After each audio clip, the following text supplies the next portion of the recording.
LLM aussi, pour réexpliquer ce que c'est, un LLM c'est vraiment la brique technologique qui est derrière des outils qu'on connaît comme ChatGPT. Donc derrière ChatGPT, c'est des modèles qui s'appelaient GPT 3, 4, etc.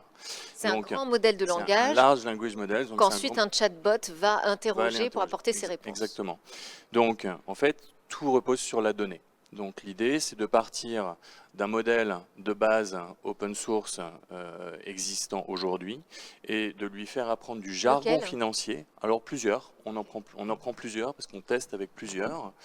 Et de tester, de lui donner de la donnée à la fois qualitative financière, c'est là où la donnée de la GFI et son historique est intéressant en termes de publication d'articles, mais oui, on a aussi d'autres données qu'on a récupérées, et puis aussi de l'apprendre à faire certains types de tâches, de l'analyse de sentiments sur est-ce que c'est plutôt positif ou négatif, tel rapport sur un titre financier, ce genre de choses, de la classification de documents, tous ces aspects-là La en fait. notation financière. Exactement, exactement. Donc c'est comme ça qu'on fait. On part d'un modèle de base, on lui donne de la donnée, on le surentraîne et on vérifie ensuite sur certains benchmarks qu'il performe mieux que le modèle de base. Donc ça veut dire que la donnée est bonne.